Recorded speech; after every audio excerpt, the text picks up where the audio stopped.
Welcome. This is Barry Jones from the Angel School, and we're here for our weekly angel reading for February 17th through the 23rd, 2020. So right away, the angels are showing me a tree, which you all understand is my symbol for paying attention to our connection. So when the trunk of the tree is wide, it shows a strong, clear connection to source. And when it's really thin, it means that you're doing something that's allowing you to cut off that connection. And what they're showing me right after that is my symbol for vulnerability when I see a naked behind. And so there's this potential within this week. And then they're showing me sort of too where you feel like you're trying to keep your pants up and someone's pulling them down. So there are things that potential in this week for you to be put into some vulnerable positions where you might feel as though the outer circumstances are really distracting you from, feeling alignment. And you may get into, because of that, you may start to criticize others or place blame and responsibility on others and kind of get stuck in that. All right. And when you get stuck in that, you're going to end up creating or attracting more of that to yourself. So I know it's such a tricky thing because, when you feel like you are doing your best to be,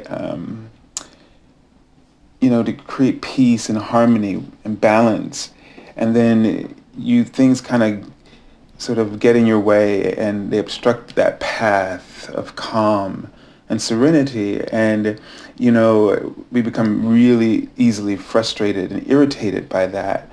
And that frustration, that irritation is like, almost feels like something chemical, like if you were to drop acid on something, and just the tiniest drop, and it would just start to fester and grow and start to really eat away at all the surrounding tissues until it just becomes all-encompassing.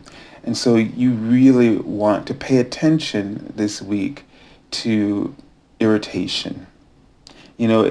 Irritation can seem so tiny, but boy, can it really just expand into very rapidly into consuming every part of your awareness till that little teeny thing that irritates you seems like this huge giant that's just in your face when it's just that little teeny thing still. And it's about what you make of it is what's really going to be important here for you to be aware of, what you make of it. And what they mean by this is that what you make of it is you observing your ability, your power to create, to turn to manipulate.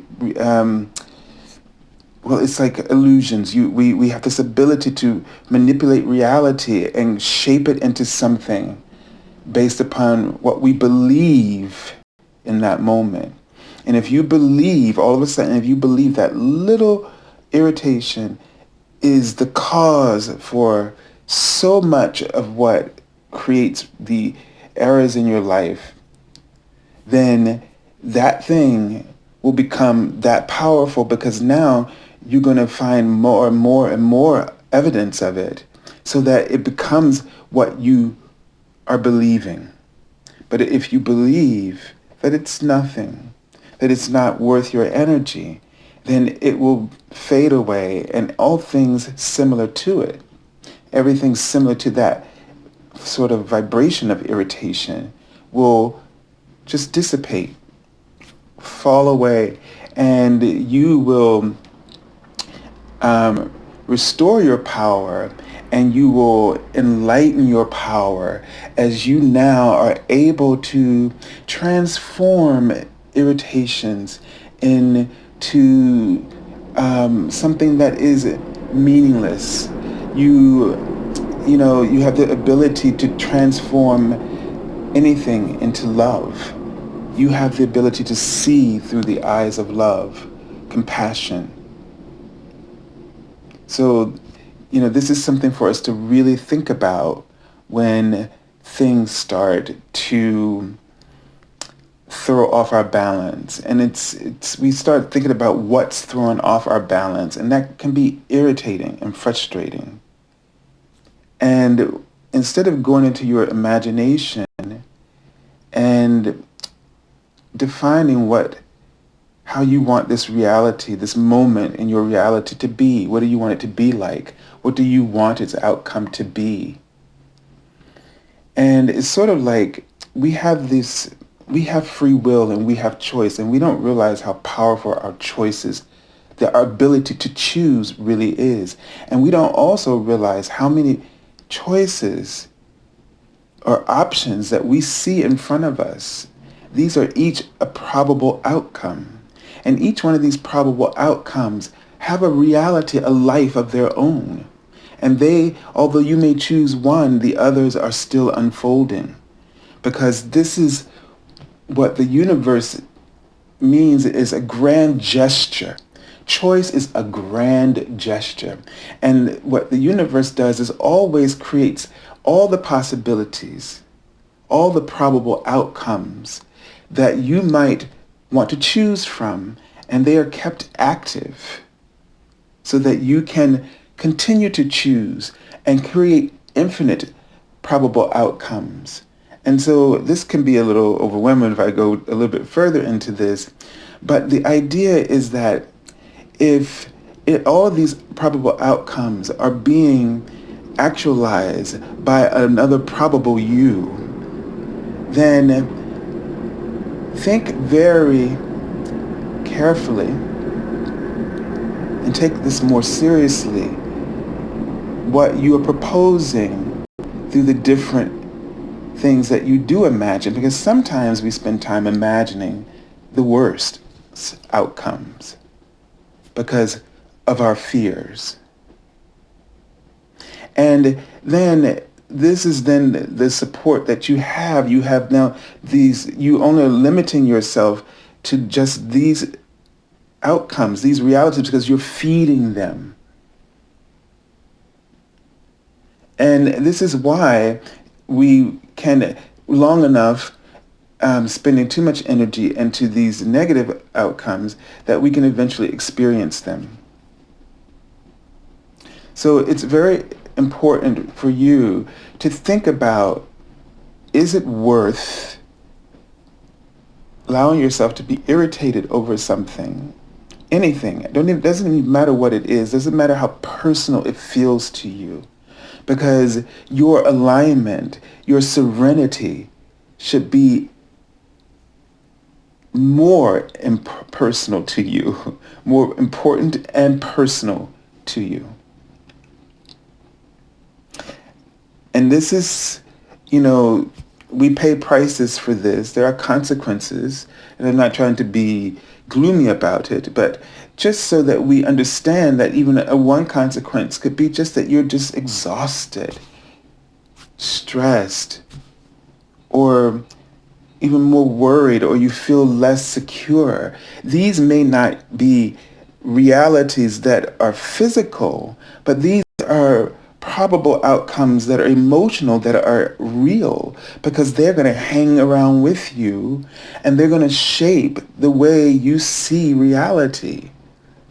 The emotional aspect of our being, that creative form, that if we want to think of the dark versus the light, the yin versus the yang, the divine feminine is like the womb, right? And this is the emotions is like that same is the divine feminine. And this is sort of where the creation really, this is the true value of where our creations start, where they grow and where they gestate and develop is here. This is the force behind the actions that this is where the impulses for your actions come from. This is where the impulses that create realities come from, that support the actions that you end up pursuing. The emotional reality is more real than the action, because and the emotional reality has more possibilities. It has more influence over the action. So in the sense that the divine feminine is not a weakness at all, it's the real strength behind the divine masculine. It's the real force of creation behind the divine masculine. It is not just a support, as we like to think in terms of the archetypes of like the masculine and feminine in our society. This is where the real power is. And if you don't, what's the word I was just saying before? If you don't take it personally, your serenity, then the impulses that you will end up acting on, this is what we call a reaction, and sometimes those reactions are not thought out. They're irrational. This is why the masculine energy can be sort of dangerous in a sense, and we fear it because we are worried that, like, oh, this thing could trigger me and I could act this way and I'll lose control. And oh, what happens if, what will be the consequences? Yeah, what will be the consequences? Because deep down you know what the consequences will be if you don't apply yourself with thought and consideration about your actions. But if you focus on the emotional aspect, then you can make sure that you supply or support your actions with emotional clarity, with more intent. So it's really important for you to be aware that you're creating. You have an infinite choice, and that choice is your power.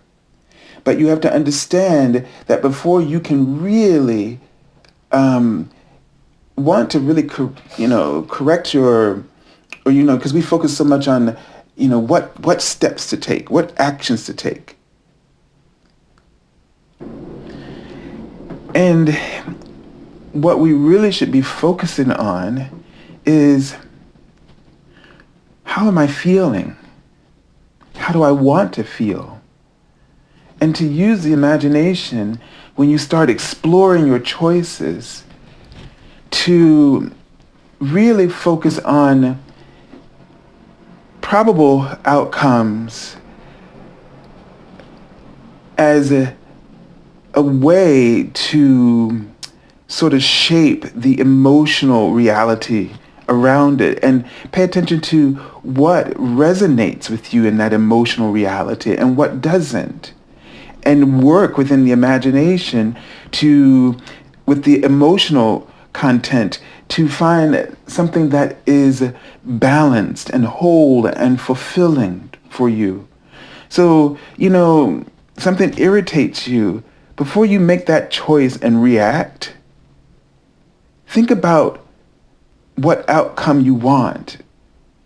Think about what would allow you to have the serenity, the inner peace, the harmony, the balance, the joy, the fulfillment that you deserve before you just get irritated. Now, I've already seen that, I think the Mercury retrograde starts sometime in this week, but I've already seen that in the pre-week, that there's been some stuff starting up with communication and phone lines and all kinds of things, glitches, especially with all the technology.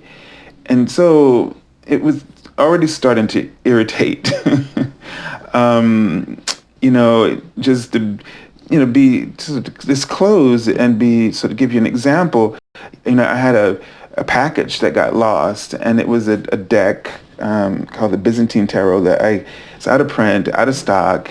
I found it in England on Amazon for like the original price, although it was used, but as opposed to $900, people are selling it for $100 because they know you can't get it and they know you want it, and so they raise the prices like that.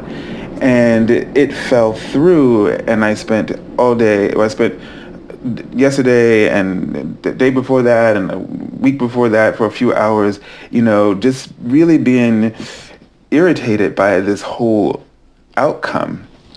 And in the end, the cards I pulled yesterday was from this deck, the Vision Quest Depletion, which was the Seven of Earth, which is this deck is it's right away, but it has a little bit of influence of Thoth, so these terms are kind of different from the traditional way that we read. But it was like not paying attention to that emotional content that I was creating, and at the end of it, feeling like, boy, I kind of wasted my time, and not paying attention to the signals. So we have to be very aware of where we want to place our energy. And I knew they were going to do this to me during this session today, but I got fooled as I thought they were showing. But it's always something with these. Everything is about me and my clients. But it's always that as I'm doing the work with clients, I'm always learning. And so every week I tell you this. As I do this, I learn. It's the major way that I grow, along with my daily meditations as well. But here is where I grow the most. We grow as a community together, because in our sharing, the pool of sharing that we have collectively, the higher selves that are all here, it's a pool of wisdom. And this is what makes this awesome for those of you who really find this rewarding, is because of the collective higher selves who are sharing all of that wisdom and knowledge for all of us to receive. And so, so this is just something that we really want to think about in this week, as there's probably going to be some of these kind of irritations coming up because of the retrograde. And, the thing about the retrograde is just to really reflect, this is why they say don't make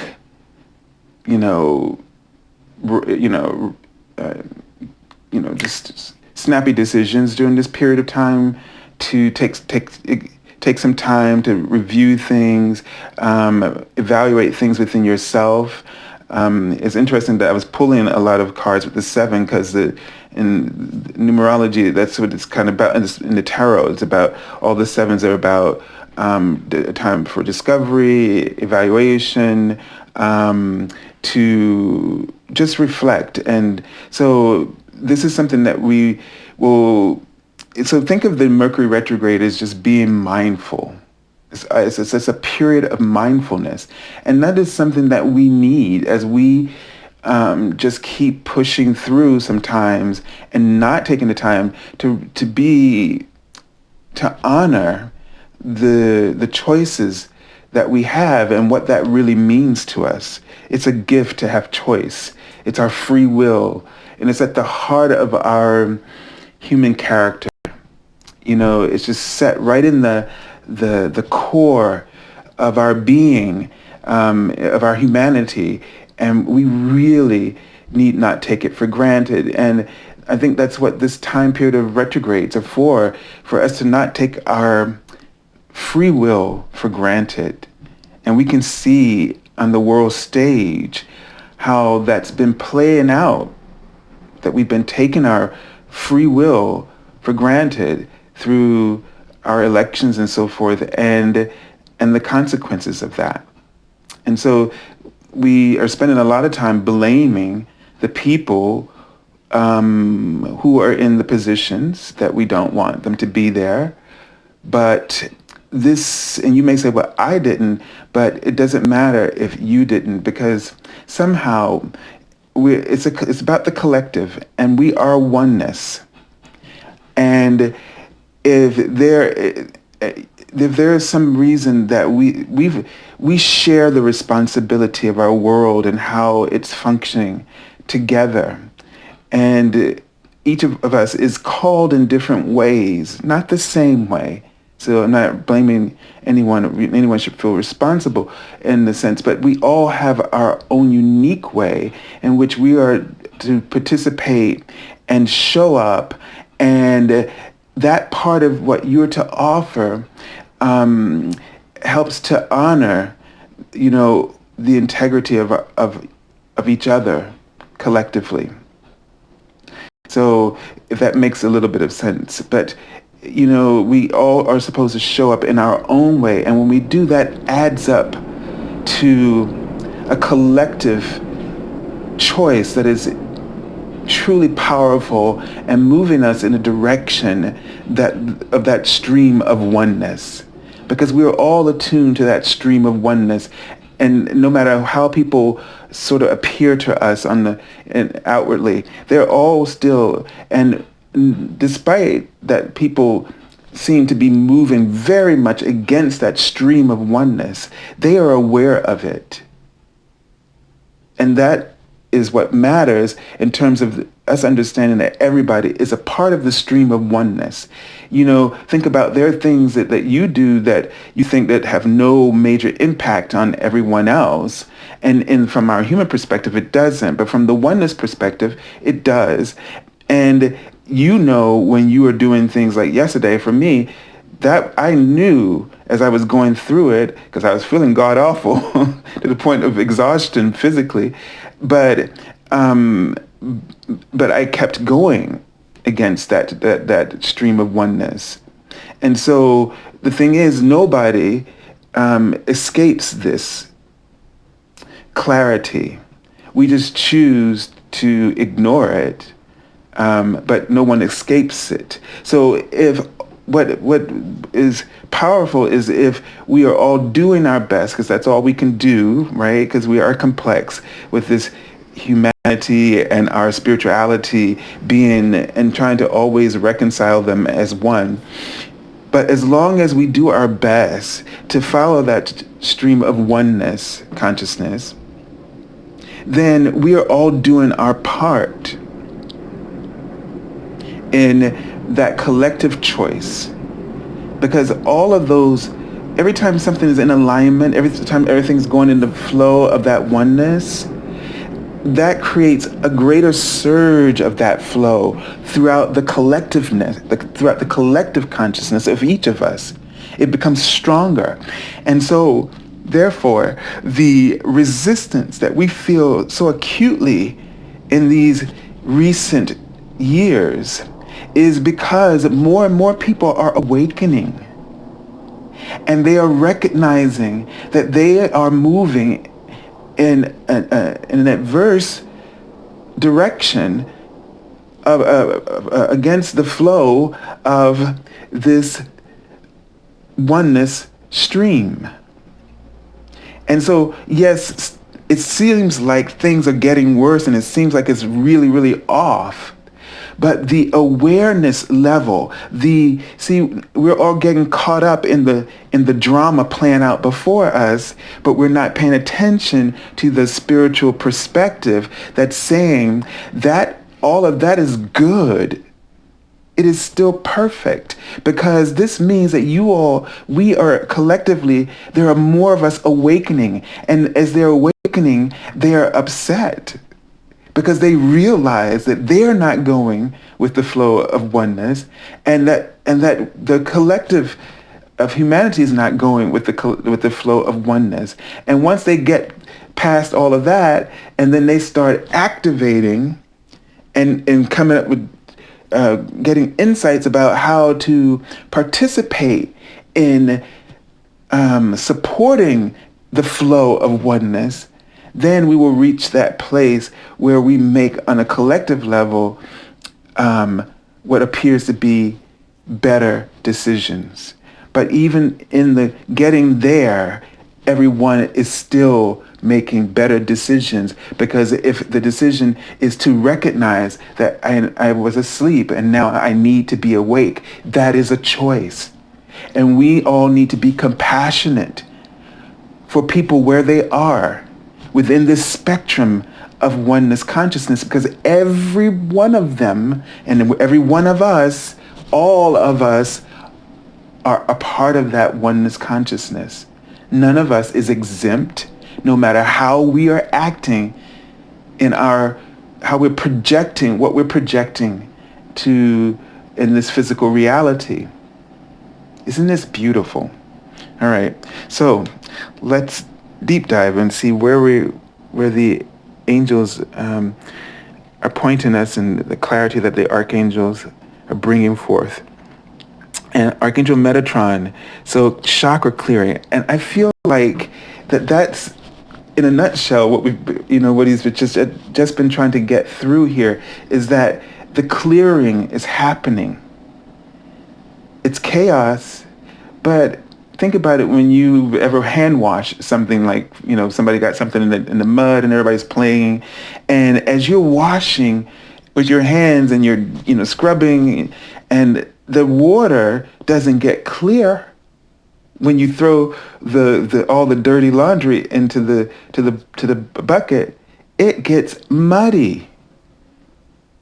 But the clothes are getting clean. You just can't see it because the detergent is separating the dirt from the garments. And when you pull them out and then you do a few rinse cycles, then that's when the water gets clean. So we're not maybe yet in the rinse cycle, but we are in the process of clearing up.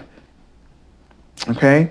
So Archangel Metatron says, call upon him to clear and open your chakras using sacred geometric shapes. So right now, what Archangel Metatron is coming through and saying, listen, this is... Oh, okay, I'm saying the word sapphire, so we're going to do something with a sapphire. But energetically, but what he's saying right now is you need to keep your energy clear.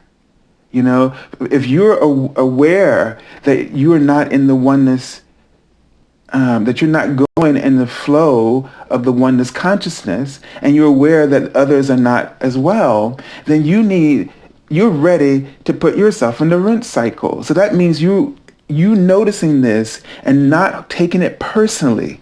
That's the big difference. When you notice with compassion, you are ready. You are now in the rinse cycle. And the more people that we bring to the rinse cycle phase, that means that stream of oneness consciousness, and every one of us who arrives at this point raises the flow, raises the potency of the oneness consciousness to all of humanity.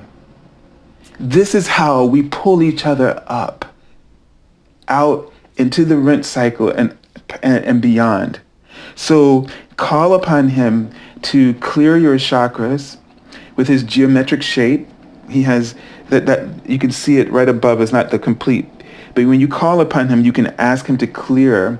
And I'm going to just ask him to do this now for all of you who are watching, who give him permission to, and it's gold, this geometric shape, through each of your 12 fifth dimensional chakras, through your stellar gateway, which is the third one above your crown chakra, your soul star chakra, your causal chakra, which is just tilt it back to the back of your head. It looks like the moon. And then your crown chakra and your third eye and your throat chakra. And this is where they want to place the cosmic gem sapphire. It's where it becomes, so see Archangel Michael present this cosmic gem to you, the sapphire.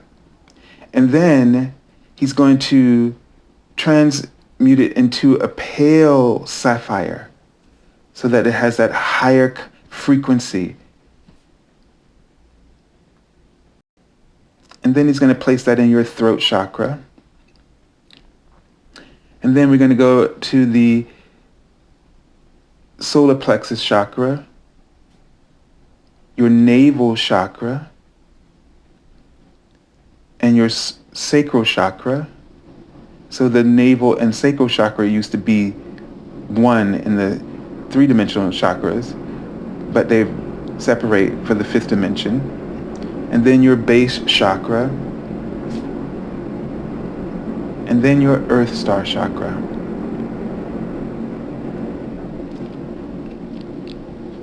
And you can call upon him at any time to clear these chakras for you.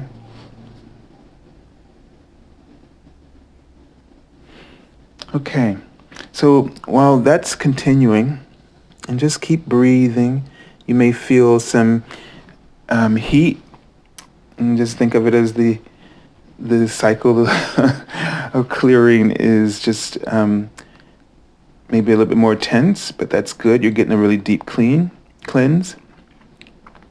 And let's take a look at the card for the beginning of the week. Okay. So we have the Two of Cups. And the energy of this card is a healing, is what I'm really getting here. So a healing of relationships. You have an opportunity to, this week, to help others heal in the way that we were talking. So really take a step back, and try to find ways to connect with people. See the commonality between you. Try to focus on, as much as you may feel that irritation at first, but try to focus on something that you both share, that you enjoy. This is going to be extremely powerful for you. And I don't know if I want to describe this to you. But, they're showing me oh my goodness. So it's like I'm seeing a naked person who has on a witch's hat, which is about, your spiritual power, right? And the phallic symbol of this male is like a water faucet, and it's just pouring. And this is right at the sacral chakra area with the creativity. So the thing about it is that if you focus on these things, focus on the things that you share, that your passions that you share with another person, you will have a surge of creativity. And that creativity is going to bond you in one common cause, in a common goal, rather. So focus. You have choice here. And this is what the witch's hat is about, the power. You have the power to focus and to focus on the goals that you really want to achieve. And if you focus in a way where you, on the common ground that you have with another, you will be able to find your interaction rewarding, productive, and efficient. Okay? And wow, so we have a lot of the cup suit here. Now we have the Knight of Cups. And, one thing I like about him is that he shows us that he's got his cup of coffee, and he's riding, and he looks like he's in total peace. Like he's not fighting anything, and he's actually moving in He's moving in the flow of this oneness consciousness. He is grateful and full of gratitude. So as a card, the court cards in this particular reading, I'm going to read as an attitude or behavior that we need to cultivate within this week. And so we need to cultivate this attitude of going with the flow, this attitude of appreciation and gratitude, being aware of the little small pleasures, in life. So make sure that in this week, he's got his little cup of coffee. That's what he needs to get him started. It's a part of his routine. It makes him feel good. It makes him ready, or it could be a she, to go off to work and just be a part of the day, and it puts him in that vibration. I'm just noticing, we were talking about last week, I mentioned the dawning light, with those purples and pinks, translucent pale colors in the morning. And, we talked about the pale colors being that high ascension frequency.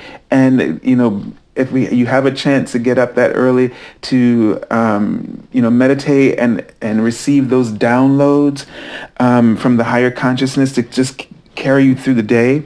So, do whatever helps you to feel in alignment and to help you to come from the heart. To really come from the heart in every thing that you do during this week. And this will all keep your vibration high and clear. Okay, this is either giving us a way to be, again, this mindfulness in the week and how to be more compassionate. So this week is really going to be about relationships, meaning that, we could really get on each other's nerves if we don't all step it up and be willing to be aware, to be woke, as they say, and to focus in a positive way. Remember, you are divine. Although, we feel that our humanity is full of error, but we still are divine. And we have access to this connection. We just have to nurture it and foster it with our own love for ourselves and for others, giving what we want others to have. We give that so that we, do unto others as you would have them to do unto you, kind of thing. All right? Okay, so we have the Hangman here. And I think of this in the same way I think of the retrograde. This is about a time to be mindful, and to not just rush. So if you look at this, it's like the knight on his moped or motorcycle, could also knights kind of race off and especially the Knight of Cups, who can also get caught up, in life in a very good way, but also because he's able to just rise, he gets so passionate and he's so eager to see the good in everything that when something goes wrong, he can really drop hard. Of all the knights, he gets heartbroken when things don't go the way it's supposed to go for him, or he can go from extreme love to extreme hatred. I hate to use that word, but he can, because his emotions are so fluid that they can just run the gamut and very quickly be there, almost sort of like a bipolar thing, but we're not going there. But the thing is that, again, to be aware so that you stay steady. I like that he's sort of steadily moving, and he doesn't seem like he's in a racing anywhere because he's got that coffee, and he's focused on something that he enjoys, and that kind of slows him down. It gives him a focus, a point of attraction for beauty and alignment and gratitude and appreciation. So you need to find something to help you hold that alignment. And at the end of the week, if this means that some things it feels like stuff is kind of held up, then take that time to imagine. Look how his head illumines in all the cards and in the original Rider-Waite. This is the thing, that the head is illumined. So what is it that you could tap into? This gives you a chance to be more mindful, to be more aware of something that you haven't seen yet. So don't fight it. This is justice. Notice that this card usually comes right after justice, but it's not a justice like as in punishment. It's justice as in a reward. Because if you were to keep going and doing things out of alignment, then you would really create something unhealthy and something that's not positive for you. So see this as an opportunity when you feel like you're bucking against something. Stop, breathe, reflect. We've been saying that as the way to have this a breakthrough in this Ascension year. And if we keep doing this, every time, instead of going right into those, irrational things like I did yesterday, we will clear a signal and strengthen the signal for that breakthrough year for yourself, the breakthrough in the cycle that's been holding you back. And this is the year for it to happen. All right, the universe is setting that up for us. So be very confident about that. And the card I've pulled from the bottom of the deck already is the Four of Wands. And this card came up in the daily card messages last week or the week before last, and it's really been a powerful tool. This is the ideal serenity, but this card is about two celebrations. And when we reach a point early on where, again, we take a moment to appreciate. Sometimes we throw celebrations, but we know we're not done yet, right? Like the card that comes right after this is going to be challenging goals, and where you challenge yourself, you're going to be put in situations. We see a competition. Usually, some people see it as a fight or an argument, and you can see that based on the context here. But I think in this, it's about take this time to appreciate, because you're going to need to, in order to continue, it means that you're going to have to start strategizing. You're going to have to put yourself out there. Like let's say you built something and it was your invention, and now, you celebrate because you've put all the pieces together. You have this stable, number 4, you got all the stability, and it's ready. But now 5, you got to put it out there in amongst the competition and see how it holds up. And that's going to be a whole nother ball game, because it could throw you into disappointment. You could react negatively. But the thing is slow down, since the major arcana card is our major thing here is to slow down, put it, take this in the right perspective, take this in stride, the constructive criticism you get back, the feedback, see it all as helping you to redefine and refine the good work you've done already. That 5 is going to be so important to the 6, which comes after, which is the victory card, which 6 means sort of harmony, communication, and then you're like steps away from 10 where you achieve your goal. So this is very important to not get so frustrated at this stage, and to stick with it, and to take away the positive things, and create a positive spin for yourself, because that's a choice. It's a choice. All right. So I send you lots of love and angel blessings, and thank you for joining us this week. If you're looking for an angel reading, feel free to contact me at theangelschool.com, which you can find in the description link below. Also, if you haven't followed us on for the daily card messages, I now post them on YouTube and on my Facebook page.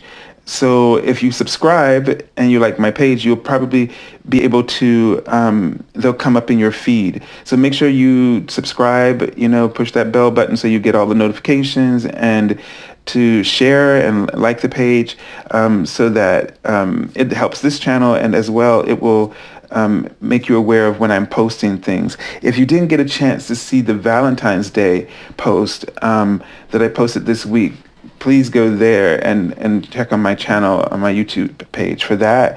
That was really enlightening and helpful even to me. So it was, all this information I share with you is usually first-time information for me. I'm hearing it for the first time. And also you can follow us on Twitter for all of these things. So everyone, have a beautiful week and God bless you.